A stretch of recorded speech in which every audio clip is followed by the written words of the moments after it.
On this seventh Sunday of Easter on our church calendar, nearing the end of our 50 days of the Easter season, I want to reflect for a moment on our liturgical rhythm. Each of our church seasons trains our focus to face the realities of human life as they come to us, giving us tools for exercising our power of attention in ways that bring peace and an ability to live wisely when challenges come our way. Certain seasons, such as Advent and Lent, call us to focus our energy on contemplation or action.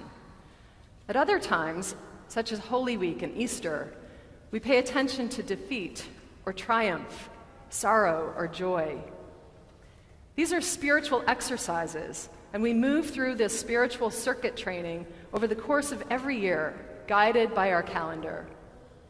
40 days of Lenten fasting and reflection prepare us for the descent into Holy Week through Jesus' trial and crucifixion, his death and burial, which are then brought to a decisive conclusion when he bursts forth from the grave into Easter joy, where we find ourselves now, amid these 40 days on the other side, with the stories of his glorious, mysterious, and forgiving resurrection appearances, and the Eastertide celebration of Jesus' power to heal our sufferings and turn our sadness into joy, his triumph of light over darkness, his very victory of life over death.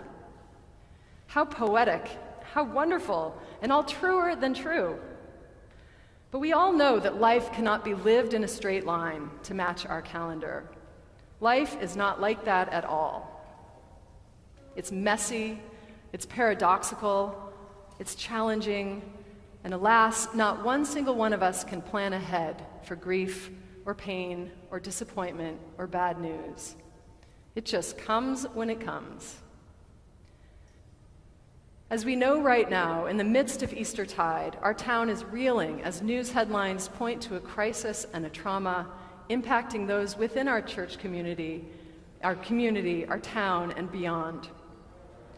We collectively mourn the disappearance of a mother, and worst of all, we have no way of knowing right now what happened to her, and we can do nothing to affect the outcome. We can watch and wait, and we can love and serve one another in the certain assurance that God is with her, just as God is with us.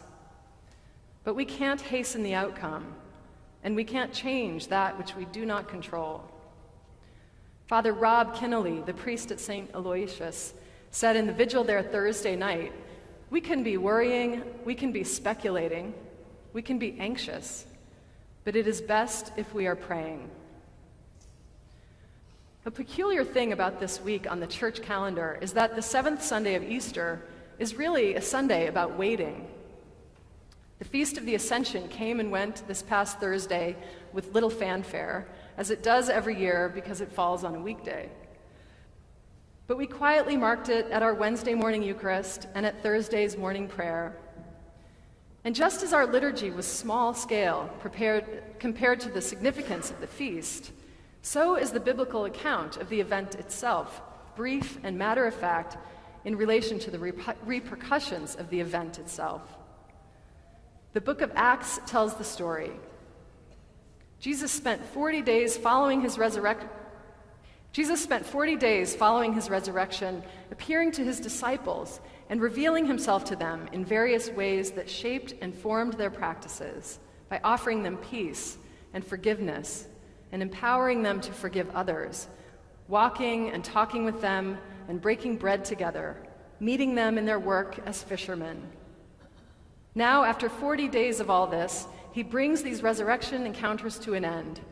In his final appearance to his disciples, he blesses them, prays for them, and tells them to wait there in Jerusalem, because they would also be given the power of the Holy Spirit to go and do the work of becoming his very presence in the world themselves. That is the story of the Ascension. Receive our blessing.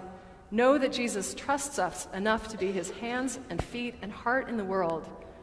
And above all, each one of us can individually expect to be given everything we need to do it, and everything we need to endure the changes and chances of this life, and everything we need to live our best life in the fullness of our being.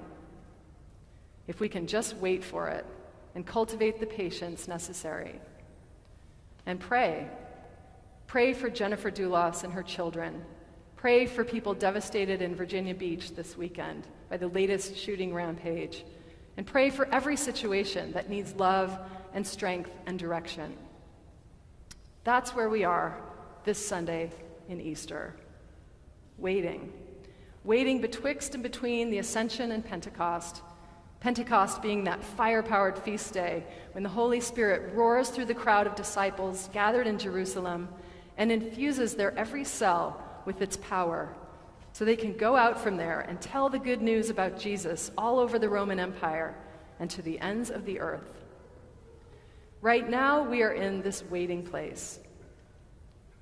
One clever writer improved upon the old adage when she said, "When a door closes, God opens a window, but it's hell in the hallway." We don't like to wait. We don't like not knowing what's going to happen to us.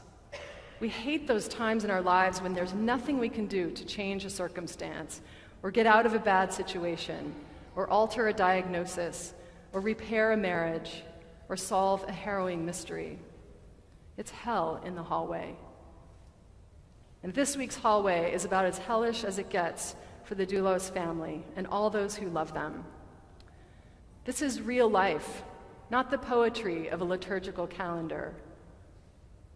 But our feasts and fasts, the rhythm of our spiritual lives in ritual and practice, our sacraments and prayers, they are our training ground for real life.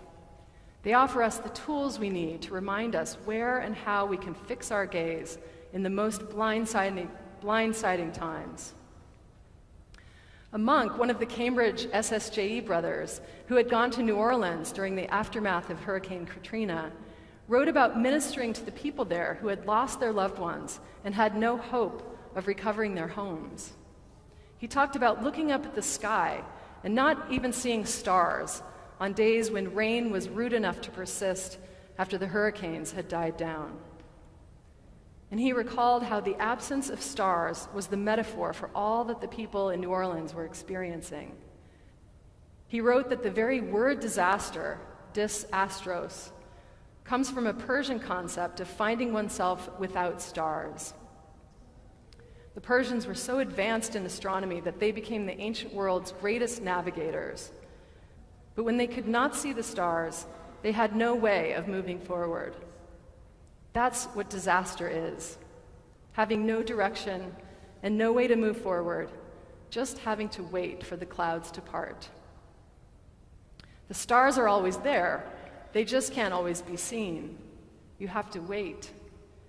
And that's what so much of our lives are like. We can't see ahead, we get lost, our vision gets clouded. We live through disasters small and large on a regular basis. Headlines, whether local or national or international, steal our attention and drain our energy, if not also our hope. Ours or a loved one's health can take a turn for the worse. We can lose a job or lose our way or lose our loves. And to a point, these things rightly command our attention. But in the midst of them, we can't let ourselves fall into disaster, believing that no stars exist for us. Spiritually, and very often quite literally, our challenge is to direct our attention and place our hopes on the things we know to be true, even if we can't see them all the time. Our challenge is to direct our gaze to the maker of the stars, away from the headlines and our disasters, to gain the strength we need to face them. In John's Gospel, Jesus names one of the brightest stars in our guiding sky, which is our unity with one another. We can't always see it, and we certainly don't always live it, but it's a reality that our lives are bound up together. We are interdependent and connected, both intimately and cosmically. Jesus prays for all of us to be one. He does not just pray for the unity of his disciples in some ancient tribal fashion, them against the world. Jesus, the cosmic Christ, prays for all of us who come after them, that we all may be one. even as Jesus is one with God. And most important, he prays that God's love would be in us for one another. We do not exist alone. We do not need to struggle or suffer our disasters alone. We're not individuals competing for God's goodness and attention and love. We are one with each other. We are the ones who communicate God's goodness and attention and love to each other. And when we do that, when we fix our gaze on these things in times of disaster, loss, and sadness, we have the power to dispel the clouds that obscure the stars, and our way becomes clear, even when we don't know what lies ahead. So as we wait in hope this week, like the disciples waited on the Holy Spirit at Pentecost, let us fix our gaze not on the clouds and darkness in our lives, but on the Maker of the stars, whose light and presence abides with us and guides us out of every hellish hallway into goodness and attention and love for one another.